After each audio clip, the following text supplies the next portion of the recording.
Hello दोस्तों, नमस्कार। आपका हमारे यूट्यूब चैनल में बहुत स्वागत है। रीडमैन 2026 या थर्ड ग्रेड 2026 के लिए हमने मॉडल पेपर की सीरीज़ तैयार की है, जिसके लिए आपको रोजाना एक मॉडल पेपर देखना होगा और इसके द्वारा आप अपनी तैयारी को रख सकते हैं और अपनी तैयारी को मजबूत कर सकते हैं। तो राजस्थान थर्ड ग्रेड 2026 के लिए मॉडल पेपर की सीरीज़ को आपको रोजाना देखना होगा और अब तैयारी को मजबूत करना होगा। जो कि अधिकतर प्रश्न इस सीरीज में लिए गए हैं, वो सभी प्रश्न अधिकतर जो पेपर में आए हुए हैं या आने की संभावना है वही लिए गए हैं। तो आप अपनी तैयारी के साथ लग जाइए और रोजाना मॉडल पेपर जरूर देखिए, चाहे से आप उसको 2 की स्पीड पर देखिए चाहे 1 की स्पीड पर। इससे आपका बार बार रिवीजन होगा और अधिक से अधिक सवालों को आप सरलता से सरल कर पाएंगे। वीडियो को लाइक कीजिए, शेयर कीजिए और चैनल को सब्सक्राइब नहीं किया है तो चैनल को सब्सक्राइब जरूर कर लें। चलिए देखते हैं अपना आज का मॉडल पेपर। राजस्थान का अधिकांश भाग कर्क रेखा के किस दिशा में है? तो कर्क रेखा कहाँ पे है? तो कर्क रेखा राजस्थान के दक्षिण में है। तो बाकी राजस्थान किधर हुआ? राजस्थान कर्क रेखा के उत्तर साइड में है। ठीक है, तो राजस्थान कर्क रेखा के उत्तर दिशा में, तो सबसे पहला आंसर ए होगा। अगला क्वेश्चन आपके सामने, राजस्थान की कुल स्तरीय सीमा कितनी है? मतलब टोटल कितनी है? अंतरराष्ट्रीय प्लस अंतरराज्यीय सब मिला के टोटल कितनी है? 5920। तो दूसरे का जो आंसर भी 2 होगा। अगला है आपको सम्मिलित करना है। ठीक है, तो तीसरे में क्या होगा? सबसे पहले का 3 होगा, मतलब बालू का स्तूपों से अनावृत चट्टानी भूभाग को क्या कहते हैं? बाड़मेर जैसलमेर चट्टानी प्रदेश। ठीक है, और लूनी नदी बेसिन को क्या बोलते हैं? तो लूनी नदी बेसिन को बोलते हैं अर्ध शुष्क मरुस्थल। आपको पता है अर्ध शुष्क मरुस्थल के 4 भाग होते हैं, नागोरी, उच्च भूमि वगैरह, ऐसा करके आपने 4 पढ़ा है। तो उसमें से एक ये भी है जो है लूनी नदी बेसिन। अगला है आपके सामने, कच्छ की खाड़ी से लेकर बीकानेर तक इसको लघु मरुस्थल बोलते हैं, और थार मरुस्थल का विशाल बालू का स्तूपों से युक्त पश्चिम भाग इसको महामरुस्थल बोलते हैं। ठीक है, तो ये इस प्रकार से आप कनेक्ट कर लेना, ऑप्शन बी इसका राइट आंसर है। अगला है क्वेश्चन नंबर 4, सुमेलित कीजिए। आगे पर्वत चोटियां हैं और सामने उसकी ऊंचाई दी हुई है। ठीक है, तो ये चारों इंपॉर्टेंट है और चारों आपके सामने है, उसकी ऊंचाई भी आपके सामने। गुरु शिखर सबसे बड़ा है 1722 मीटर, शेर सेकंड नंबर पे 1597, जरगा और फिर अचलगढ़ 1380। ठीक है, तो ये इसका आंसर था। अगला है राजस्थान में कम वर्षा का कारण क्या है? तो राजस्थान में कम वर्षा का कारण क्या है? ये आपके सामने ऑप्शन है। बंगाल की खाड़ी का मानसून गंगा के मैदान में अपनी आर्द्रता लगभग समाप्त कर चुका होता है। बिल्कुल। अरब सागर से आने वाली मानसूनी हवाओं की गति समांतर ही अरावली पर्वत श्रेणियां है, मतलब अरावली के समांतर आती है और सीधी सीधी चली जाती है बिना टकराए, इसलिए भी हवा कम होती है। बिल्कुल, सूर्य हवा के बारिश, ये भी कारण है। मानसून हवाएं जब रेगिस्तानी भाग पर आती है तो अत्यधिक गर्मी कारण की आर्द्रता घट जाती है। बिल्कुल राइट है, तो ये सारी बातें सही है, इसलिए राजस्थान में बारिश सबसे कम होती है। अगला है आपके सामने, राजस्थान की जलवायु को प्रभावित करने वाला कारक है, इनमें से कौन सा प्रभावित करने वाला कारक है? तो राजस्थान को अक्षांशीय स्थिति है, प्रचलित हवाएं समुद्र से दूरी है, पर्वतीय अवरोध व ऊंचाई है। तो ये सारे हैं। यहाँ पे एक महत्वपूर्ण सवाल है, तो मैं आपको बता देना चाहता हूँ, राजस्थान की जलवायु को प्रभावित करने वाला कारक नहीं है। ऐसा जब सवाल आता है, ये महत्वपूर्ण सवाल है और मोस्ट ऑफ कई बार पूछा गया है। तो आपको जब भी देशांतरीय स्थिति, जैसे अक्षांशीय स्थिति है, वैसे जब देशांतरीय स्थिति पूछी जाए, इसका मतलब देशांतरीय स्थिति जो है ये कभी भी जलवायु को प्रभावित नहीं करती। ये याद कर लो बस आप। राजस्थान की जलवायु को प्रभावित कौन नहीं करता? देशांतरीय स्थिति प्रभावित नहीं करती, बाकी सब प्रभावित करता है। ठीक है, ये बार बार पूछा गया और ऑप्शन बी ही देशांतरीय स्थिति आता है। ठीक है, याद कर लो। अगला है, राजस्थान में मारवाड़ व शेखावटी क्षेत्रों में वर्षा जल को एकत्रित करने हेतु दुर्गों में घरों में बनाए गए जल कुंड को क्या कहते हैं? भाई आपके अपने घर में क्या है? टांका है, बावड़ी है, रहट है, नाड़ा है, तो उसको क्या बोलते हैं? टांका बोलते हैं। अगला जो आपके सामने क्वेश्चन नंबर 8, राजस्थान में किस अपरदन से प्रभावित भूमि का क्षेत्रफल सर्वाधिक है? मतलब राजस्थान में सबसे ज्यादा क्या अपरदन होता है? तो किसके कारण अपरदन होता है? वो है वायु अपरदन। आप सभी को पता है, यहाँ पे तेज हवा चलती है जिसकी वजह से मिट्टी उड़ती रहती है और अपरदन होता है। 9वां क्वेश्चन आपके सामने, राजस्थान में गर्मी के मौसम में चलने वाली शुष्क व अति गर्म हवाओं की दिशा क्या होती है? तो सबसे ज्यादा शुष्क यानी सूखी और गर्म हवाएं लू कहां पे चलती है? पश्चिम में चलती है। तो पश्चिम से लेकर किधर चलेगी? पूर्व की ओर चलेगी। ठीक है ना, तो पश्चिम से पूर्व की ओर, ऑप्शन नंबर बी इसका राइट आंसर रहने वाला है। अगला है क्वेश्चन नंबर 10, कोपेन के वर्गीकरण के आधार पर एडब्ल्यू वाले जिले कौन से? तो आपको बताना एडब्ल्यू वाले जिले कौन से? सीधी सी बात है, बांसवाड़ा व डूंगरपुर का दक्षिणी भाग। ठीक है, अगला सवाल आपका, सोम नदी का उद्गम स्थल कहां पे है? तो इनमें से सोम नदी की उद्गम स्थल कहां पे है? तो 11वें का राइट आंसर रहेगा ऑप्शन नंबर बी, खेरवाड़ा तहसील में ऋषभदेव के निकट बीछा मेड़ा की पहाड़ियां। कौन सी पहाड़ियां? बीछा मेड़ा की पहाड़ियां। ठीक है, अगला सवाल आपके सामने, निम्नलिखित को सम्मिलित कीजिए। नदियां दी हुई है और उसकी सहायक नदियां सामने दी हुई है। यदि आपको अच्छा लगा तो वीडियो को आप लाइक कर दीजिए, इससे हमें सपोर्ट मिलता है। अगला है, लूनी की सहायक नदी कौन सी है? सॉरी, जवाई नदी है, आप सभी को पता है। माही की सहायक माही, सोम, जाखम। साबरमती की परवन, कालेसन की वाकल। ठीक है, तो ये इसका राइट आंसर रहने वाला है। अगला है क्वेश्चन नंबर 13, बीकानेर में प्रवाहित होने वाली नदी कौन सी है? आपको पता है बीकानेर और चूरू एकमात्र ऐसे जिले हैं जिसमें कोई नदी नहीं बहती है। तो 13वें का आंसर क्या हो जाएगा यहाँ पे? ऑप्शन नंबर डी, इनमें से कोई नदी नहीं, क्योंकि बीकानेर और चूरू में तो कोई नदी ही नहीं है। अगला है, किस नदी का जल ग्रहण क्षेत्र सर्वाधिक है? इनमें से किस नदी का जल ग्रहण, जिसमें मतलब जल सर्वाधिक आ सकता है? तो जल ग्रहण क्षेत्र सर्वाधिक कहां पे है? तो वो है बनास का। तो 14 का आंसर क्या हो जाएगा? Option number C. Question number 15, Jawai नदी पर, कौन सी नदी? जवाई नदी पर जवाई बांध किस स्थान पर बना हुआ है? तो जवाई बांध कहां पे बना हुआ है? तो 15 का right answer option number B, Sumerpur, Pali. और जवाई नदी लूनी की सहायक नदी अभी पढ़ा हमने। अगला क्वेश्चन आपके सामने, निम्न में से खरीफ की फसल कौन सी है? आपको बताना है इसमें से खरीफ की फसल कौन सी है? गेहूं, जौ, चना, चावल। इसमें से गेहूं, जौ, चना, चावल में से कौन सा राइट आंसर रहने वाला है? तो ये जो चावल है ये खरीफ की फसल। ठीक है, राजस्थान में राष्ट्रीय खाद्य सुरक्षा मिशन में किन फसलों को सम्मिलित किया गया? किसमें? एनएफएसए, राष्ट्रीय खाद्य सुरक्षा मिशन। तो इसमें किया गया गेहूं, दालों, मोटे अनाज, व्यापारिक फसलों को। अगला है आपके सामने, राजस्थान को जैतून की चाय बनाने का गौरव प्राप्त हुआ। ये चाय कहां बनी आरंभ हुई? जैतून की चाय कहां बनी आरंभ हुई थी? तो 18 का राइट आंसर रहने वाला है, ऑप्शन नंबर ए, जयपुर में। ठीक है, अगला है, राजस्थान राज्य पथ परिवहन निगम की स्थापना कब हुई थी? तो 1964 में हुई थी। तो सारे महत्वपूर्ण प्रश्न वापस आ रहे, क्योंकि प्रश्न वही है, एग्जाम में वही बार बार पूछे जा रहे हैं। हमने इतने पेपर कर लिया, पेपर नंबर 10 में पहुंच चुके हैं, तो क्वेश्चन तो वापस रिपीट होने ही है। ठीक है, अगले जो है, पश्चिमी रेलवे क्षेत्रीय प्रशिक्षण केंद्र कहां पे स्थित है? तो 20 का राइट आंसर क्या रहने वाला है? Option number C, Udaipur. मैंने कल आपको एक महत्वपूर्ण ट्रिक बताई थी, पश्चिमी क्षेत्रीय कुछ भी हो वो सीधा उदयपुर में होता है। किसी भी चीज का पश्चिमी क्षेत्रीय पूछे तो वो उदयपुर में होता है। अगला है आपके सामने, राजस्थान में सर्वाधिक जनसंख्या घनत्व वाला जिला कौन सा है, मतलब सर्वाधिक जनसंख्या घनत्व कहाँ पे है, तो 21 का जो right answer option number C Jaipur में है। और बिल्कुल ऐसे ऐसे सरल सरल से सवाल आते हैं रीट मेंस में लेवल 1 में, तो इसीलिए मैं ये पेपर आपके सामने पहले लाया हूं। बाकी मेरे पास बाकी कोचिंग्स के भी है जिससे पेपर हार्ड हार्ड है, जिसका कोई लेना ही देना नहीं है, ठीक है। सर्वाधिक जनसंख्या वाला संभाग कौन सा है, आपको पता है जयपुर है। सर क्षेत्रफल की दृष्टि से सबसे बड़ा जोधपुर है, ठीक है। अगले दो ऑप्शन इधर है। न्यूनतम जनसंख्या वाला संभाग कौन सा है, तो यह है कोटा, और सबसे कम क्षेत्रफल वाला यह है भरतपुर। तो इसका जो राइट आंसर 22 का रहने वाला है, तो 22 का राइट आंसर होगा ऑप्शन नंबर सी। अगला है आपके सामने, राजस्थान सरकार द्वारा राज्य जनसंख्या नीति, कौन सी नीति, राज्य जनसंख्या नीति का लोकार्पण कब किया गया, तो 23 का जो राइट आंसर यहाँ पे रहने वाला है ऑप्शन नंबर डी, 20 जनवरी 2000 को। तो राज्य जनसंख्या नीति का राजस्थान सरकार द्वारा नई राज्य वन नीति, तो नई राज्य वन नीति घोषणा कब की गई थी, तो 24 का जो है right answer option number C 2010 में। इंपॉर्टेंट है, याद रखना। रणथंभौर राष्ट्रीय उद्यान को राजस्थान का प्रथम राष्ट्रीय उद्यान कब घोषित किया गया, तो जो रणथंभौर राष्ट्रीय उद्यान है उसको राजस्थान का प्रथम राष्ट्रीय उद्यान कब घोषित किया गया, तो 25 का जो राइट आंसर ऑप्शन नंबर ए 1980 को। भारत की एकमात्र टंगस्टन की सबसे बड़ी खान राजस्थान के किस जिले में है, तो टंगस्टन की एकमात्र खान ही है और सबसे बड़ी खान है, तो 26 का जो यहाँ पे राइट आंसर है ऑप्शन नंबर बी नागौर में। राजस्थान का प्रथम लिग्नाइट आधारित बिजली घर कौन सा, लिग्नाइट आधारित बिजली घर कहाँ पे स्थित है, तो 27 का यहाँ पे राइट आंसर क्या होने वाला है, देखिए 27 का यहाँ पे राइट आंसर होगा बाड़मेर में है, ठीक है। तो लिग्नाइट आधारित पहला कहाँ पे है, बिजली घर बाड़मेर में है। किस प्राचीन सभ्यता को ताम्रवर्ती नगरी कहा जाता है, ताम्रवर्ती नाम से किसका नाम है, तो 28 का राइट आंसर यहाँ पे रहने वाला है ऑप्शन नंबर बी आहड़। और ताम्रवर्ती सभ्यताओं की जननी, जननी किसको बोलते हैं, जननी बोलते हैं गणेश्वर को। अगला है, बेराट में किस सभ्यता के अवशेष प्राप्त हुए, तो बेराट में किस सभ्यता के अवशेष प्राप्त हुए, 29 का यहाँ पे राइट आंसर रहने वाला है ऑप्शन नंबर डी मौर्यकालीन सभ्यता। अशोक का शिलालेख भी मिला है इसलिए। रियासती राजस्थान में प्रचलित सागरी प्रथा क्या है, तो सागरी प्रथा क्या है, तो 30 का यहाँ पे राइट आंसर है ऑप्शन नंबर बी बंधुआ मजदूर प्रथा, इसको सागरी प्रथा भी कहते थे। कोटा दुर्ग की नींव किसने रखी थी, तो 31 का जो यहाँ पे राइट आंसर रहने वाला है ऑप्शन नंबर ए जैत सिंह ने। किसने, जैत सिंह ने।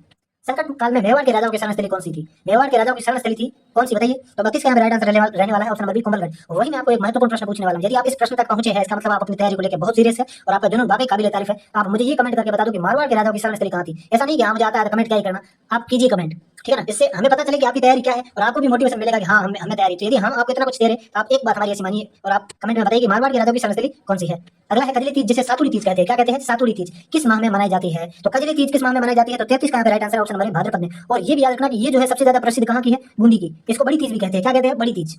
अगला है आपके सामने क्वेश्चन नंबर 34 34, हरियाली अमावस्या किस माह में मनाई जाती है, हरियाली अमावस्या कब मनाई जाती है, जब हरियाली ज्यादा होती है। और हरियाली ज्यादा कब होती है, जब बारिश होती है। बारिश किस महीने में सबसे ज्यादा होती है, तो 34 का right answer option number B Sawan में।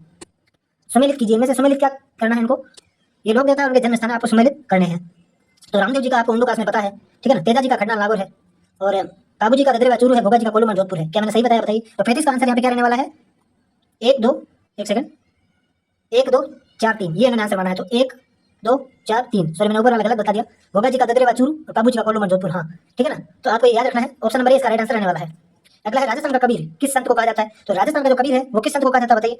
राजस्थान का कबीर कहा जाता है, 36 का यहाँ पे राइट आंसर रहेगा ऑप्शन नंबर सी संत दादू को। और दादू दयाल जयपुर से संबंधित है, ढूंढाड़ी भाषा में इन्होंने अपने ग्रंथ लिखे। अगला है वालर नृत्य। वालर जो नृत्य है ये किस जनजाति का प्रमुख नृत्य है, तो 37 का यहाँ पे right answer option number A Garasia का। किसका है, महत्वपूर्ण है, बार बार पूछा जा चुका है। मैं कह रहा हूँ ये जो मॉडल पेपर है ये किस कोचिंग का है, उस कोचिंग का नाम भी मैंने पहले नहीं सुना है, ना मैं किसी का प्रमोशन कर रहा हूँ। मैं बस आपको सही बताता हूँ इस कोचिंग ने जो पेपर बनाया है, हालांकि एक दो गलती हो सकती है, पर इन्होंने जो पेपर बनाया वो एकदम रीट लेवल 1 के पिछले सालों में पूछे गए प्रश्नों के आधार पर उसी लेवल का बनाया। मैं कह रहा हूँ आप इसी लेवल की तैयारी करो, यही आपको सिलेक्शन दिलवाएगा। मेरी बात को याद रखना। निम्नलिखित बात, मेरे पास सभी कोचिंग के पेपर है, मैं सबसे पहले वो कोचिंग के पेपर क्यों नहीं लाया आपके लिए, आप देखोगे वो भी पेपर आएंगे, आपको देख लेना उसका लेवल। निम्नलिखित में से कान का आभूषण नहीं है, इनमें से कौन सा कान का आभूषण नहीं है, झुमका, बेसरी, कर्णफूल, लटकन। तो 38 का यहाँ पे राइट आंसर क्या होगा, ऑप्शन नंबर बी, ठीक है। निम्न में से असंगत है, तो इनमें से असंगत कौन सा है, मतलब गलत कौन सा है। यह अंगूछा, यह पुरुषों का वस्त्र है जिसे वे सिर पर बांधते हैं। कटकी, यह अविवाहित युवतियों की ओढ़नी है। लुगड़ा, यह विवाहित स्त्रियों का पहनावा है। और अगला है तारा भात की ओढ़नी, ये आदिवासियों की ओढ़नी नहीं है, आदिवासी महिलाओं की ओढ़नी ही है तारा भात की ओढ़नी। तो ऑप्शन नंबर 4 यहाँ पे गलत हो जाएगा, ठीक है। अगला है राजस्थान राज्य महिला आयोग। राजस्थान राज्य महिला आयोग की प्रथम अध्यक्ष कौन थी, तो राजस्थान राज्य महिला आयोग की प्रथम अध्यक्ष थी, 40 का राइट आंसर यहाँ पे रहने वाला ऑप्शन नंबर बी कांता खातूरिया। मुझे आप कमेंट करके बताइए वर्तमान में राजस्थान राज्य महिला आयोग के अध्यक्ष कौन है। अगला है भगत आंदोलन चलाने वाले गोविंद गिरी। गोविंद गिरी का जन्म कहाँ हुआ था, तो 41 का राइट आंसर यहाँ पे रहने वाला है ऑप्शन नंबर बी बांसिया गांव में। अगला है मेवाड़ प्रजामंडल का प्रथम अधिवेशन। तो मेवाड़ प्रजामंडल का जो प्रथम अधिवेशन है किसकी अध्यक्षता में हुआ था, महत्वपूर्ण सवाल है, ठीक है ना। अपन बार बार इसको गलत कर देते हैं। तो 42 का यहाँ पे राइट आंसर ऑप्शन नंबर ए माणिक्यलाल वर्मा। हालांकि बलवंत सिंह मेहता जी भी अध्यक्ष थे इसके। 43 का है राजस्थान संघ। 25 मार्च 1948 का निर्माण राजस्थान एकीकरण के किस चरण में हुआ, तो राजस्थान संघ जो है ये किस चरण में बना था, तो 43 का यहाँ पे राइट आंसर रहने वाला है ऑप्शन नंबर बी द्वितीय चरण में, ठीक है। तो 43 का आंसर क्या हो जाएगा, ऑप्शन नंबर बी। अगला है राजस्थानी भाषा का प्रथम उपन्यास। राजस्थानी भाषा का प्रथम उपन्यास कौन सा है, तो 44 का जो राइट आंसर यहाँ पे रहने वाला है ऑप्शन नंबर सी कनक सुंदर। और कनक सुंदर किसने लिखी थी, आप मुझे कमेंट करके बताओगे। अगला है राजस्थानी भाषा की कृति। पाथल और पीथल किसकी कृति है, ठीक है ना। आप मुझे बताओ पाथल किसका नाम है और पीथल किसका नाम है, बहुत ही महत्वपूर्ण पूछा जा चुका है, ठीक है ना। तो पाथल और पीथल जो कृति है ये 45 का राइट आंसर यहाँ पे रहने वाला है ऑप्शन नंबर सी कन्हैया लाल सेठिया। अगला है राजस्थान के वे जिले जो 2 बार मध्य प्रदेश से अंतर सीमा बनाते हैं। महत्वपूर्ण सवाल है। 46 का राइट आंसर यहाँ पे रहने वाला है ऑप्शन नंबर सी, कोटा और चित्तौड़गढ़। अगला है राजस्थान निर्माण के समय द्वितीय चरण में राजस्थान संघ की राजधानी किसे बनाया गया था? तो राजस्थान संघ की राजधानी किसे बनाया गया? तो 47 का यहाँ पे राइट आंसर रहने वाला है ऑप्शन नंबर ए, कोटा को बनाया गया था। अगला जो है आपके सामने क्वेश्चन नंबर 48, राजस्थान में क्रांतिकारियों ने किस पॉलिटिकल एजेंट का सिर आहुआ के किले के दरवाजे पर लटका दिया था? सबसे पहला तो देखो आहुआ के किले से संबंधित है, तो वो कौन सा पॉलिटिकल एजेंट था? 48 का राइट आंसर यहाँ पे रहने वाला है ऑप्शन नंबर ए, मोक मैसन। और ये इसका संबंध कहां से था आप मुझे कमेंट करके अभी बताओ। कविराज श्यामलदास पुरातत्ववेदा मुनि जिन विजय, ठीक है ना, इनका जन्म किस जिले में हुआ? तो 49 का जो राइट आंसर यहाँ पे रहने वाला है ऑप्शन नंबर बी, भीलवाड़ा में हुआ था। ठीक है, अगला क्वेश्चन आपके सामने, निम्नलिखित में से राजस्थानी भाषा के किस लेखक को साहित्य अकादमी पुरस्कार 2015 प्रदान किया गया? तो 2015 में साहित्य अकादमी पुरस्कार राजस्थानी भाषा के लिए किसे दिया गया था? तो 50 का जो राइट आंसर यहाँ पे रहने वाला है वो ऑप्शन नंबर डी, मधु आचार्य आशावादी। ठीक है ना, ये ज्यादा इंपॉर्टेंट नहीं है।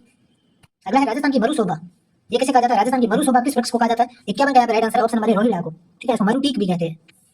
अगला है आपके सामने question number 52, project great Indian bustard project कब लॉन्च हुआ था? तो 52 का यहाँ पे राइट आंसर यहाँ पे जो रहने वाला है ऑप्शन नंबर डी, 2013 में। मुख्यमंत्री निःशुल्क जांच योजना, सबसे पहले निःशुल्क दवा आई थी 2011 में और निःशुल्क जांच आई थी 2013 में। 53 का राइट आंसर क्या रहेगा? ऑप्शन नंबर ए। अगला है मुख्यमंत्री किसान मित्र ऊर्जा का संबंध किससे है? तो मुख्यमंत्री किसान मित्र ऊर्जा योजना का संबंध किससे है? वन विभाग से, ऊर्जा विभाग से, स्वास्थ्य विभाग से, शिक्षा विभाग से। तो 54 का right answer option number B, ऊर्जा विभाग से। मुख्यमंत्री एकल नारी सम्मान पेंशन योजना, जब एकल नारी सम्मान पेंशन योजना की शुरुआत कब हुई थी? तो 1974 में हुई थी। तो 55 का राइट आंसर क्या होगा? ऑप्शन नंबर ए। मुख्यमंत्री चिरंजीवी स्वास्थ्य बीमा योजना, तो मुख्यमंत्री चिरंजीवी स्वास्थ्य बीमा योजना के तहत गंभीर बीमारियों के लिए कितने रुपए का स्वास्थ्य बीमा कवर प्रदान किया जाता है? तो गंभीर बीमारियों का पूछा है, परसों मैंने सामान्य बीमारियों का बताया था 50,000 का, गंभीर बीमारी का कितना है? तो 56 का राइट आंसर है ऑप्शन नंबर सी, 4,50,000। ठीक है, सामान्य बीमारी के लिए 50,000, गंभीर बीमारी के लिए 4,50,000, टोटल हो गए 5 lakh. Handful design development and training centre की स्थापना कहाँ पे की गई है? तो 57 का जवाब राइट आंसर रहने वाला है ऑप्शन नंबर बी, नागौर में। अगला है क्वेश्चन नंबर 58, भारतीय हथकरघा प्रौद्योगिकी संस्थान, इसकी स्थापना कहाँ की गई है? तो 58 का राइट आंसर है ऑप्शन नंबर बी, जोधपुर में। जगत शिरोमणि मंदिर कहाँ पे स्थित है? तो जगत शिरोमणि मंदिर कहाँ पे स्थित है? जयपुर में। ठीक है ना, अगला है क्वेश्चन नंबर 60, रानी सती का मेला कब लगता है? तो आप मुझे ये बताओगे रानी सती का मेला लगता कहाँ पे है? ठीक है, और मैं आपको बता देता हूँ कहाँ कब लगता है। तो 60 का राइट आंसर रहने वाला ऑप्शन नंबर ए, भाद्रपद अमावस्या में। ओलंपिक में 2 गोल्ड मेडल जीतने वाली महिला अवनी लेखरा, विशेष इंपॉर्टेंट है ये। ठीक है, का संबंध राजस्थान के किस जिले से है? राजस्थान के किस जिले से अवनी लेखरा? तो 61 का राइट आंसर मैं आपको बता देता हूँ ऑप्शन नंबर बी, जयपुर से। लेकिन आप मुझे ये बताओ अवनी लेखरा का गेम कौन सा है? आप इसका गेम का नाम, इसका खेल का नाम बताओ, ये किस खेल से संबंधित है? राजस्थान की एकमात्र बॉक्सर जिसने 2021 में पोलैंड में आयोजित IABA youth world boxing championship में स्वर्ण पदक प्राप्त किया था। तो बॉक्सिंग से संबंधित कौन है यहाँ पे? तो 62 का जो right answer option number B, Arundhati Chaudhary. अगला है हर्षनाथ मंदिर का निर्माण कार्य किसने प्रारंभ करवाया था? हर्षनाथ मंदिर जो है इसका निर्माण कार्य किसने प्रारंभ करवाया था? 63 का राइट आंसर रहने वाला है option number A, Naresh Singh Raj ने। ठीक है, अगला क्वेश्चन नंबर 64, खीरेश्वर शिवालय, खीरेश्वर शिवालय कहाँ पे है? तो 64 का जो राइट आंसर रहने वाला है ऑप्शन नंबर ए, भीलवाड़ा में। निम्न में से कृषि आधारित उद्योग नहीं है, तो कृषि आधारित उद्योग कौन सा इनमें से नहीं है? ठीक है, इनमें से कौन सा नहीं है तो आपको बताना है। 65 का जो राइट आंसर है ऑप्शन नंबर डी, तेल शोधक कारखाने। ठीक है, बाकी चीनी उद्योग है, वनस्पति है, खाद्य तेल है। निम्न में से सफेद सीमेंट का कारखाना नहीं है, सफेद सीमेंट का कारखाना कहाँ पे नहीं है? तो 66 में क्या होगा? गोटन नागौर तो सबसे पहला ही है, खारिया जोधपुर में सबसे बड़ा है, नागौर चित्तौड़गढ़ में भी है, लेकिन पिंडवाड़ा सिरोही में नहीं है। मुख्यमंत्री अनुपति कोचिंग योजना, इसकी शुरुआत कब हुई थी? मुख्यमंत्री अनुपति कोचिंग योजना, तो 67 का राइट आंसर रहने वाला है ऑप्शन नंबर बी, 2021 में। मुख्यमंत्री जीवन रक्षा योजना के तहत सड़क दुर्घटना में गंभीर व्यक्तियों को समय पर अस्पताल पहुंचने वाले जीवन बचाने वाले व्यक्ति को पुरस्कार स्वरूप कितनी राशि दी जाती है? तो मुख्यमंत्री जीवन रक्षा योजना के तहत कितनी राशि दी जाती है? एक सेकंड, मुख्यमंत्री जीवन रक्षा योजना कितनी राशि दी जाती है? 68 का राइट आंसर रहने वाला है ऑप्शन नंबर बी, 10,000 रुपए। अगला है आपके सामने जननी सुरक्षा योजना, जननी सुरक्षा योजना की शुरुआत कब हुई थी? तो 69 का right answer option number D, 2005 में। अगला है आपके सामने MSME technology centre Bhiwadi, MSME technology centre जो कि भिवाड़ी में है, इसका वर्चुअल उद्घाटन कब किया गया था? तो 70 का राइट आंसर रहने वाला है ऑप्शन नंबर ए, 31 अगस्त 2020 में। राजस्थान से 2025 में पद्मश्री 2025 से सम्मानित होने वाले लोगों की संख्या कितनी है? मतलब राजस्थान से कितने लोगों को पद्मश्री 2025 मिला है? तो 71 का राइट आंसर रहने वाला है ऑप्शन नंबर डी, 3 लोगों को मिला है। अगला है जनवरी 2025 तक रूफटॉप सोलर उत्पादन में राजस्थान का देश में कौन सा स्थान है? तो 72 का राइट आंसर रहने वाला ऑप्शन नंबर सी, तृतीय स्थान है। राज्य स्तरीय युवा महोत्सव 2025 में प्रथम पुरस्कार के रूप में कितनी राशि प्रदान की गई? तो 73 का right answer option number C, 50,000 रुपए। अगला है SIQE state initiative for quality education, मैंने कल आपको बताया था SIQE की स्थापना कब हुई थी? तो 74 का राइट आंसर ऑप्शन नंबर 2015-16 में। ठीक है, अगला आपके सामने 75 स्माइल कार्यक्रम का प्रारंभ कब हुआ था? तो ये सब कार्यक्रम कोविड के समय आए थे, तो 75 का राइट आंसर ऑप्शन नंबर 2020 में। अगला है 76, तो 76 है भारत सरकार द्वारा संचालित इंस्पायर अवार्ड योजना की शुरुआत कब हुई थी? तो इंस्पायर अवार्ड योजना की शुरुआत कब हुई थी? 76 का राइट आंसर रहने वाला ऑप्शन नंबर सी, 2009 में। अगला है विद्यालय प्रबंधन समिति के उद्देश्य सत्य कथन कौन सा है? तो 77 में क्या होगा? विद्यालय के क्रियाकलापों का नियंत्रण और पर्यवेक्षण, विद्यालय के विकास हेतु विद्यालय विकास योजना का निर्माण और उसकी स्वीकृति, बिल्कुल। दानदाताओं से आर्थिक सहायता, बिल्कुल। चारों से सही आंसर है। राष्ट्रीय शिक्षा नीति 2020 में भाग और अध्याय की संख्या कितनी, कितने भाग और कितने अध्याय है? तो 78 का यहाँ पे right answer option number B, 4 भाग 27 अध्याय। अध्याय 4 में वर्णित है, अध्याय 4 में क्या वर्णित है न्यू एजुकेशन पॉलिसी में? तो 79, सॉरी आरटीई का पूछ रहा है, 79 में क्या है आंसर यहाँ पे रहने वाला? ऑप्शन नंबर ए, विद्यालयों एवं शिक्षकों के उत्तरदायित्व है। अगला है, बालक के शारीरिक दंड और मानसिक उत्पीड़न का प्रतिषेध आरटीई एक्ट के अधिनियम किस धारा में किया गया? 80 का आप याद रख लो, ऑप्शन नंबर डी धारा 17, मतलब मारा तो हो जाएगा अपने को खतरा, ठीक है ना, धारा 17 में याद रखना। अगला है क्वेश्चन नंबर 81, निःशुल्क अनिवार्य बाल शिक्षा का अधिकार बिल लोकसभा में कब पारित किया गया? तो 81 का यहाँ पे right answer option number B, 4 अगस्त 2009 को लोकसभा में पारित हुआ था। अगला है 82, आरटीई एक्ट 2009 के तहत किस धारा के अंतर्गत शिक्षक द्वारा प्राइवेट ट्यूशन पर रोक का प्रावधान किया गया है? तो प्राइवेट ट्यूशन नहीं पढ़ा सकता गवर्नमेंट टीचर, ऐसा किसने प्रावधान है? तो 82 का राइट आंसर यहाँ पे रहने वाला ऑप्शन नंबर सी, धारा 28। आरटीई एक्ट 2009 के तहत एक शैक्षणिक वर्ष में कक्षा 1 से 5 तक विद्यालय में शिक्षण कार्य दिवस कितने होते हैं? तो ये महत्वपूर्ण सवाल है, स्टार लगा लो, ठीक है ना। एक शैक्षणिक कार्य घंटे इंपोर्टेंट होते हैं और शैक्षणिक कार्य दिवस इंपोर्टेंट होते हैं। तो 83 का राइट आंसर क्या रहने वाला है? 83 का right answer option number B, 200। यदि आपको राष्ट्रीय शिक्षा नीति 2020 के तहत 3 से 18 वर्ष के बालकों के लिए निम्नलिखित में से कौन सा नया शैक्षणिक और पाठ्यक्रम पुनर्गठन किया गया? अब कौन सा पैटर्न है यहाँ पे, ठीक है ना। तो 84 का राइट आंसर यहाँ पे रहने वाला है ऑप्शन नंबर बी, 5334। अगला है क्वेश्चन नंबर 85, बालकों के निःशुल्क एवं अनिवार्य शिक्षा का अधिकार अधिनियम 2009 के तहत कक्षा 1 से 5वीं तक 60 बच्चों तक के प्रवेश पर अध्यापकों की संख्या क्या रहने वाली है? और ये पिछली बार सवाल इस पैटर्न पे पूछा था, तो इसको आप समझ के ही जाना। ऐसा कोई नहीं होना चाहिए जिसको इस पैटर्न पे सवाल नहीं आता, चाहे संख्या कितनी भी हो, और आप प्राथमिक और उच्च प्राथमिक दोनों का पढ़ के जाना। ये पिछली बार पूछा था और गड़बड़ भी की थी सबने। 85 का यहाँ पे राइट आंसर जो रहने वाला ऑप्शन नंबर डी, 2, ठीक है। गैर सरकारी विद्यालयों को बालकों की फीस का पुनर्भरण अधिनियम की किस धारा के तहत किया जाएगा, मतलब फीस वापस किस अधिनियम के तहत है? 86 का राइट आंसर ऑप्शन नंबर ए, धारा 12(2), 12 का भी पार्ट नंबर 2। अगला है 87, मैंने अभी आपको बताया था शिक्षण घंटे, शिक्षा का अधिकार अधिनियम 2009 में अध्यापकों के लिए न्यूनतम कार्य घंटे, इंपोर्टेंट लगा लो, ये सबको याद होना चाहिए जो बता रहा हूँ, बहुत फायदे में रहोगे। तो 87 का यहाँ पे राइट आंसर जो रहने वाला ऑप्शन नंबर डी, 45 घंटे तैयारी के साथ, ठीक है ना, शिक्षण एवं तैयारी के घंटे, मतलब तैयारी सहित है, ये बिना तैयारी के नहीं है। आरटीई अधिनियम 2009 की किस आयु समूह के बालकों के लिए है? आरटीई 2009 किस आयु के बालकों के लिए? 88 का यहाँ पे राइट आंसर जो रहने वाला है वो है ऑप्शन नंबर सी, 6 से 14 वर्ष के बालकों के लिए। अगला है शिक्षा का अधिकार अधिनियम 2009, एक अध्यापक को निम्न में से किस दायित्व को पूरा करना होगा? किस दायित्व को पूरा करना होगा? पाठ्यक्रम का संचालन का कार्य पूरा करना, बिल्कुल है। पाठ्यक्रम विद्यालय में नियमित रूप से समय पर उपस्थित होना, बिल्कुल। समय संपूर्ण पाठ्यक्रम को निर्धारित समय पर पूरा करना है, सभी बातें उपयुक्त सभी। अगला है बालिका दूरस्थ शिक्षा योजना, बालिका दूरस्थ शिक्षा योजना की शुरुआत कब की गई? तो 90 नंबर का क्वेश्चन का जो आंसर रहने वाला है वो है ऑप्शन नंबर ए, 2022-23 में। अगला है सदाचार शब्द का सही संधि विच्छेद क्या है? सदाचार शब्द में व्यंजन संधि है, आपको याद रखना है। और 91 का यहाँ पे राइट आंसर रहने वाला ऑप्शन नंबर ए, सत प्लस आचार। वीणा पानी में प्रयुक्त शब्द है, तो वीणा पानी में प्रयुक्त समास कौन सा है, ठीक है ना। वीणा है पानी में जिसके, ऐसा होगा, ठीक है। वीणा मतलब जो सरस्वती माँ के हाथ में आपने देखी होगी जो वीणा है, ठीक है ना, वो पानी मतलब हाथ, जिसके हाथों में वीणा है वो वीणा है पानी में मतलब जिसके, ठीक है। तो 92 का क्या आंसर रहने वाला है ऑप्शन नंबर बी, बहुव्रीहि, इसलिए क्योंकि ये सरस्वती माँ का नाम है दूसरा, वीणा पानी, ठीक है, इसलिए कोई अन्य अर्थ निकलता है तो बहुव्रीहि समास होगा। मन की मन में ही रहना, मुहावरे का अर्थ क्या होगा? मन की मन में ही रह जाना। तो 93 का राइट आंसर रहने वाला है ऑप्शन नंबर डी, मन का व्यथित होना, ठीक है। निम्न में से शुद्ध शब्द है, इनमें से शुद्ध शब्द कौन सा है? 93 का क्या आंसर है? इच्छा पूरी न होना, ठीक है। अगला है 94, निम्न में से शुद्ध शब्द है, इनमें से शुद्ध शब्द कौन सा है 94 में? दुनिया, ये गलत लगा दिया। राजनीतिक नहीं है, ये वाला नहीं आएगा। विदुषी, ये नहीं आएगा। तपस्वी नहीं, बिल्कुल राइट है। अगला है यह पुस्तक तो अजय की है, इस वाक्य में यह कौन सा सर्वनाम है? तो यह कौन सा सर्वनाम है? तो 95 का राइट आंसर रहेगा ऑप्शन नंबर डी, निश्चय, मतलब निश्चित है कि यह इस पुस्तक के लिए आया है, इस फिक्स पुस्तक की बात करें जो अजय की है। रसास्वादन विधि का सर्वाधिक उपयोग किसमें होता है? रसास्वादन ये किसमें होता है? तो 96 का राइट आंसर यहाँ पे रहने वाला है ऑप्शन नंबर बी, प्राथमिक स्तर पर जब कविता पाठ करते तब। किस विधि में भाषा के सही रूप की जानकारी देने के लिए उत्तम लेखकों की रचनाएं बढ़ाई जाती है? ऐसा किस विधि में होता है? तो 97 का जो यहाँ पे राइट आंसर है ऑप्शन नंबर ए, भाषा संसर्ग विधि। अगला है 98, भाषा के सभी आधारभूत कौशलों में सर्वप्रथम कौशल है जिस पर अन्य कौशलों का विकास निर्भर है, मतलब ऐसा कौन सा कौशल है जो सबसे पहले और सबसे महत्वपूर्ण है? यदि वो पूरा हो गया तो बाकी सारे कौशल सबसे बढ़िया पूरे होंगे। तो 98 में right answer option number C, सुनना। सुनना सबसे महत्वपूर्ण, इसलिए सब कहते हैं कि आप ध्यान से सुना करो कोई बात को, क्योंकि आप बहुत जल्दी सीखोगे उसको। अगला है आपके सामने, निम्न में से दृश्य सामग्री कौन सी? आकाशवाणी को देखते हो क्या? नहीं। चलचित्र को देख और सुन दोनों सकते, तो दृश्य और श्रव्य दोनों होगी। अगला है 99 के जो दो ऑप्शन है, नाट्य एवं अभिनय, बिल्कुल नहीं। पुस्तक, पाठ्य पुस्तक को आप सब देख सकते हो।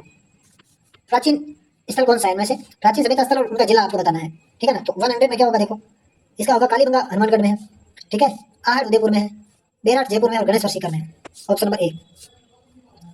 मेवाड़ प्रजामंडल की स्थापना किसकी अध्यक्षता में हुई? महत्वपूर्ण प्रश्न है, इंपोर्टेंट लगा लो, आधे लोग गलत करते हैं। किसकी अध्यक्षता में स्थापना हुई थी? तो मेवाड़ प्रजामंडल की स्थापना जो है 101 का राइट आंसर है option number B, Balwant Singh Mehta की अध्यक्षता में हुई थी।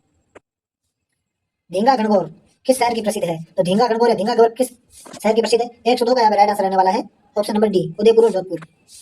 भीलों के चितेरे के रूप में प्रसिद्ध कौन है? तो 103 का right answer option number A, Shri Govardhan Lal Baba. सामाजिक अध्ययन शिक्षण का मुख्य उद्देश्य क्या है? तो सामाजिक अध्ययन का मुख्य उद्देश्य क्या है? राष्ट्रीय एकता और अंतर्राष्ट्रीय समझ विकसित करना, ठीक है, अच्छे नागरिक का विकास, सांस्कृतिक विरासत का विकास, उपयुक्त सभी। अगला है आपके सामने, सामाजिक विज्ञान के अध्ययन के रूप में निम्नलिखित में से कथन सही है। विद्यार्थी बड़े होंगे और अपने आप जानकारी ढूंढ लेंगे। समस्याओं के क्रमबद्ध विश्लेषण करने में मदद करता है, बिल्कुल। समझने की अपेक्षा विषय की विस्तृत जानकारी पर बल देना चाहिए। दी गई जानकारी के साथ संवेदनशीलता और जिज्ञासा पैदा करना, बिल्कुल। तो इनमें से सही कौन सा है? 105 का जो राइट आंसर रहने वाला है वो होगा यहाँ पे ऑप्शन नंबर बी, मतलब ए और सी। आप देख लेना, इसमें डी डी होगा, ठीक है, या बी होगा, आप बताओ, बी और डी। ए और डी नहीं होगा, बी और डी होगा। अगला है 106, सामाजिक विज्ञान में क्षेत्रीय भ्रमण उपयोगी होता है। तो सामाजिक विज्ञान में क्षेत्रीय भ्रमण उपयोगी क्यों होता है, बताओ। तो 106 में क्या होगा? आनुभाविक साक्ष्यों के लिए, मूल्यांकन के लिए, मनोरंजन के लिए, इनमें से कोई नहीं। क्षेत्रीय भ्रमण क्यों होता है? आनुभाविक साक्ष्यों के लिए, मूल्यांकन के और मनोरंजन के लिए नहीं है, सॉरी, ठीक है। तो 106 का क्या होगा? आनुभाविक साक्ष्यों के लिए। और आप देखें तो आप सभी भी कर सकते हैं, क्योंकि इसमें मनोरंजन भी आप कर सकते हैं, मूल्यांकन भी कर सकते हैं, इनमें से सभी भी है, ठीक है। तो ज्यादा इनमें सही कौन सा है? आनुभाविक साक्ष्यों के लिए। और आपको डी भी करना है, क्योंकि इसमें डी भी ऑप्शन है। मैंने सोचा इनमें से कोई नहीं है। अगला है 107 का, शिक्षण सहायक सामग्री का चयन करते समय ध्यान देना चाहिए। क्या ध्यान देना चाहिए कि वह क्या है? केवल शिक्षण बिंदु के लिए सरल, सुगम, उपयुक्त हो, बिल्कुल उपयुक्त हो। प्रकरण से संबंधित हो, बिल्कुल होनी चाहिए। केवल शिक्षा कक्षा के अधिगम लक्ष्य की प्राप्ति में सहायक हो, बिल्कुल सारी बातें होगी, ठीक है। सामाजिक विज्ञान की कक्षा में शिक्षक द्वारा छात्रों को जांच परीक्षा लेने से शिक्षक को क्या समझने में मदद मिलती है? छात्र कितनी तेज व बुद्धिमान है, छात्र ने पाठ के किसी भाग को ठीक से याद नहीं किया है, सामाजिक विज्ञान को समझने में छात्रों की क्या समस्याएं हैं, पुनरावृत्ति कार्य से छात्रों को मदद मिलती है। तो 108 का यहाँ पे जो राइट आंसर रहने वाला है ऑप्शन नंबर सी, मतलब उनको क्या समस्या आ रही है उसको सुधार सकते हैं। सामाजिक विज्ञान में प्रायोजना कार्य, प्रोजेक्ट वर्क का क्या मतलब है? तो इसमें इसका मतलब है छात्र छात्राओं को स्वयं कार्य करने के लिए दिया जाता है। सबसे छोटी अभाज्य संख्या कौन सी है? तो सबसे छोटी अभाज्य संख्या इनमें से कौन सी होगी, बताइए आप इन चारों में से। तो 110 का जो राइट आंसर है ऑप्शन नंबर बी, 2, एकमात्र सम अभाज्य संख्या है। 2 या 2 से अधिक संख्याओं का गुणनफल वाली संख्या कहलाती है, उसको क्या कहते हैं? 111 का राइट आंसर यहाँ पे रहने वाला है ऑप्शन नंबर ए, संयुक्त संख्या। रमेश एक दिन में 45 रुपए कमाता है, तो बताओ 9,945 रुपए कमाने में से कितने दिन लगेंगे? भाग देना है, आपको पता चल जाएगा। इसका आंसर आएगा 112 का, ऑप्शन नंबर सी, 221 दिन। अगला है 5 पुस्तकों में 2 पुस्तक विज्ञान की है, तो इसे भिन्न रूप से किस प्रकार प्रदर्शित करेंगे, ठीक है ना। तो उसको कैसे प्रदर्शित करेंगे? तो टोटल पुस्तकें कितनी है? 5, इनमें से विज्ञान की कितनी है? 2, तो 2/5 ऐसे प्रदर्शित करते हैं। 113 का जो राइट आंसर ऑप्शन नंबर ए। जनसंख्या का दशमलव प्रसार का अंत कुछ चरणों के बाद समाप्त हो जाता है, क्या कहलाती है? जब समाप्त हो गया मतलब शांत हो गया, उसको क्या बोलते हैं? शांत दशमलव प्रसार। 114 का ऑप्शन नंबर सी सही होगा। मूल्यांकन प्रक्रिया का सोपान है, इनमें से मूल्यांकन प्रक्रिया का सोपान क्या है? उद्देश्यों का निर्धारण, बिना उद्देश्य के तो कोई काम होता ही नहीं है। उद्देश्य की प्राप्ति के लिए अध्ययन अध्यापन क्रियाओं का निर्धारण, बिल्कुल। मूल्यांकन की प्रविधियां का चयन, निर्माता, बिल्कुल उपयुक्त सभी बातें होगी। अगला है आपके सामने क्वेश्चन नंबर 116, गणित शिक्षण हेतु निम्नलिखित में से कौन सी उपयुक्त विधि है? 116 का क्या होगा? व्याख्यान विधि गणित में नहीं चलती है, भूमिका निर्वाह नहीं चलती है, पाठ्यपुस्तक विधि, आगमन निगमन विधि, ठीक है। उदाहरण और नियम। विभेदकारी परीक्षा किस प्रकार के बालकों में अंतर करती है? विभेदकारी परीक्षा किस में अंतर करती है? तो 117 का जो राइट आंसर यहाँ पे रहने वाला है ऑप्शन नंबर डी, कमजोर, सामान्य, प्रतिभाशाली, सभी में, सभी प्रकार के बालकों को अलग करती है। वह परीक्षा जिसमें किसी विषय के विशेष इकाई विशेष में छात्र की त्रुटियों के बारे में जानकारी प्राप्त होती है, वह क्या कहलाती है? तो 118 का राइट आंसर क्या होगा? 118 में जो राइट आंसर रहेगा उपचारात्मक, निदानात्मक, उपलब्धि, ये सारी बातें बच्चों में जो है विशेष इकाई में त्रुटियों को पता करती है। टमाटर में कौन सा प्राकृतिक अम्ल पाया जाता है? टमाटर में कौन सा अम्ल पाया जाता है? 119 का है ऑप्शन नंबर ए, ऑक्सैलिक अम्ल। अगला है क्वेश्चन नंबर 20, प्रकाश के नियमित परावर्तन के कारण हमें वस्तुएं कैसे दिखाई देती है? 120 का राइट आंसर रहने वाला है ऑप्शन नंबर ए, चमकीली दिखाई देती है। 121, कौन से दर्पण को अपसारी दर्पण कहते हैं? तो 121 का राइट आंसर क्या होगा? ऑप्शन नंबर डी, उत्तल दर्पण को अपसारी दर्पण कहते हैं। अगला है क्वेश्चन नंबर 122, न्यूटन के गति के नियम से हम किसकी परिभाषा देते हैं? गति के दूसरे नियम से हम किसकी परिभाषा देते हैं? तो 122 का यहाँ पे राइट आंसर रहने वाला है ऑप्शन नंबर बी, जड़त्व बल समय संरक्षण, ठीक है। अगला है 123, 123 क्या है? कौन सी धातु हथेली पर रखते बदल जाती है? ऐसी कौन सी धातु है? 123 का right answer option number A, gallium. प्रायोजना विधि निम्न कितने मुख्य सोपान होते हैं? प्रायोजना विधि में कितने मुख्य सोपान होते हैं? 124 का यहाँ पे राइट आंसर रहने वाला है ऑप्शन नंबर सी, 4 मुख्य सोपान होते हैं। अगला है निम्नलिखित में से कौन सी बाल केंद्रित विधि नहीं है? ठीक है ना, कौन सी बाल केंद्रित विधि नहीं है? प्रोजेक्ट विधि है, प्रयोग है, प्रयोगशाला है, व्याख्यान, ये तो बाल केंद्रित विधि नहीं है, ठीक है। 125 का क्या हो जाएगा? Option number B. अगला क्वेश्चन नंबर 126, वर्तमान तकनीक युग में निम्नलिखित में से कौन सी प्रविधि विज्ञान शिक्षण के लिए प्रयोग ली जाती है? कौन सी प्रविधि है? दल शिक्षण, योजनाबद्ध, कंप्यूटर सहायतित शिक्षा, उपयुक्त सभी। 126 का right answer option number C, computer सहायतित शिक्षण। विज्ञान नैसर्गिक वातावरण एवं अपने शरीर में घटित घटनाएं वृत्तांत का अनुसंधान व्याख्या करता है। उपयुक्त विज्ञान की परिभाषा किसने दी है? 127 का राइट आंसर है जे, जैकोबसन, यश ने दी है। अगला है व्यक्तित्व मापन की प्रविधियां हैं। व्यक्तित्व मापन की प्रविधियां कौन सी होती है? देखो, आत्मनिष्ठ प्रविधि, वस्तुनिष्ठ प्रविधि, प्रक्षेपण प्रविधि, ये तीनों आपके सामने है। इनमें जो राइट आंसर रहने वाला है 128 का, वो ऑप्शन नंबर डी, सारी। बाल्यावस्था में बालक का व्यक्तित्व कैसा होता है? बाल्यावस्था में बालक का व्यक्तित्व कैसा होता है? 129 का राइट आंसर यहाँ पे रहेगा ऑप्शन नंबर बहिर्मुखी। उत्तम छात्र की बुद्धि लब्धि कितनी होती है? तो 130 का राइट आंसर क्या रहेगा यहाँ पे? ऑप्शन नंबर बी, 120 से 130, ये उत्तम छात्र की बुद्धि लब्धि है। पिछड़ा बालक वह है, ये लगभग चौथी बार पढ़ा रहा हूँ मैं। पिछड़ा बालक कौन सा है? जिसकी शैक्षणिक उपलब्धता उसके स्वाभाविक योग्यता स्तर से कम है, तो इसका पहला ही आंसर है। बुद्धि के सामूहिक कारक सिद्धांत के प्रणेता कौन है? सामूहिक कारक सिद्धांत के प्रणेता कौन है? तो 132 का जो राइट आंसर रहने वाला है ऑप्शन नंबर ए थर्स्टन। डिसऑर्थोग्राफी, डिसऑर्थोग्राफी का संबंध किससे है? तो 133 का राइट आंसर रहने वाला है वर्तनी विकार। अनुभव एवं प्रशिक्षण द्वारा व्यवहार में परिवर्तन लाना ही अधिगम है। ये किसने कहा था? ये कहा था गेट्स।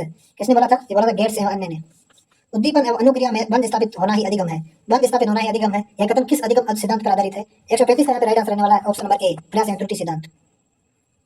अधिगम सिद्धांत उनके प्रवर्तक का कौन सा युग्म असंगत है? इनमें से कौन सा युग्म गलत है? आपको बताना इसमें कौन सा गलत है 136 में। उद्दीपन अनुक्रिया, सॉरी पहला है सूचना प्रशासन सिद्धांत कार्ल रेजर्स बता रहे हैं। उद्दीपन अनुक्रिया कोहलर, क्रिया प्रस्तुत पावलोव, उद्देश्य विवाद टोलमैन। ये सारे क्वेश्चन गलत है, ठीक है ना, इसको छोड़ो। अगला है आपके सामने क्वेश्चन नंबर 137। विद्यालय में क्रियाओं की इतनी विविधता होनी चाहिए कि प्रत्येक बालक को अपनी योग्यता अनुसार सफल होने का अवसर प्राप्त हो सके। ऐसा किसने बोला था? 137 का राइट आंसर यहाँ पे 137 का right answer option number A Bernard ने बोला था। अगला है 138 कंप्यूटर प्रोसेस द्वारा इन्फॉर्मेशन में परिवर्तित करता है। किसको परिवर्तित करता है? 138 का right answer option number B data को। किस पीढ़ी में ट्रांजिस्टर उपयोग में लाया गया था? क्या ट्रांजिस्टर उपयोग में लाया गया था? तो 139 का right answer option number B द्वितीय पीढ़ी में। पीडीएफ का पूरा नाम क्या है? तो 140 में क्या आंसर होगा? पीडीएफ का यहाँ पे जो पूरा नाम रहने वाला है पोर्टेबल डॉक्यूमेंट फॉर्मेट, याद रख लो, ठीक है। बेहतर वाले प्रश्न माध्यम का प्रकार नहीं है, इसमें कौन सा आंसर होगा? 141 में 141 है उपग्रहण संचरण, वाईफाई, थीन नेट, रेडियो तरंग। तो ये थीन नेट नाम से कोई नहीं है। किसी नेटवर्क के मोड्स को परस्पर जोड़ने के तरीकों को क्या कहते हैं? नेटवर्क को आपस में जोड़ना क्या कहलाता है? 142 का राइट आंसर है ऑप्शन नंबर सी टोपोलॉजी, ठीक है। My father teach me English for some days. तो टीच की जगह कौन सी वर्ब आएगी इसकी? तो मतलब किस टेंस में आएगा? 143 का जो राइट आंसर आने वाला है option number B has been teaching. He खालिस्तान ऑलरेडी, खालिस्तान माई बुक, इसका क्या होगा? 144 का right answer option number D he has यहाँ आएगा, ऑलरेडी रिटर्न यहाँ पे आएगा माई बुक, ठीक है। उसने मेरी बुक ऑलरेडी वापस दे दी है। There are type of principle of gradation, principle of gradation के कितने प्रकार होते हैं? 145 का राइट आंसर यहाँ पे रहने वाला ऑप्शन नंबर ए 2 प्रकार होते हैं। अगला कम्युनिकेटिव अप्रोच इनकरेज मतलब बढ़ाता है किसको? कम्युनिकेटिव अप्रोच बढ़ाता है 146 का right answer option number D pair work और ग्रुप वर्क दोनों को बढ़ाता है। अगला है 147 choose the correct alternative, one word आपको बताना है। A place where young plants and are raised is called, बोलते हैं नर्सरी। अगला है 148 usual sentence of regular classroom, teaching is, teaching क्या है? तो टीचिंग क्या है? 148 का राइट आंसर है ऑप्शन नंबर ए टीच फिर टेस्ट फिर रीटीच, ठीक है। पहले पढ़ाओ फिर टेस्ट लो फिर वापस से पढ़ाओ। Which of the following are considered as learning difficulties, ठीक है ना, इनमें से कौन सी लर्निंग डिफिकल्टी है? 149 का है वीक इन प्रॉब्लम फॉलोइंग पावर, बिल्कुल ये जो वीक है ये भी एक प्रॉब्लम है, डिफिकल्टी है। Needs less time to complete task, ये तो अच्छी बात है। अंडरस्टैंड न्यू कांसेप्ट, ये भी अच्छी बात है। एवरेज कॉम्प्रिहेंसिव पावर, ये भी अच्छी बात है। तो पहला इसका डिफिकल्टी है। और लास्ट सवाल है oral approach is also known as, तो इसको क्या बोलते हैं? 150 का option number C structural approach. तो दोस्तों कमेंट के माध्यम से बताइए आपको वीडियो कैसा लगा, और कोई प्रश्न आपको अगर पूछना है तो कमेंट के माध्यम से पूछ सकते हैं। और वीडियो को लाइक कीजिए, शेयर कीजिए। चैनल को सब्सक्राइब नहीं किया है तो चैनल को सब्सक्राइब जरूर कर लीजिए, इससे हमारे आने वाले वीडियो की जानकारी आपको तुरंत मिलती रहेगी। वीडियो देखने के लिए आपका बहुत धन्यवाद।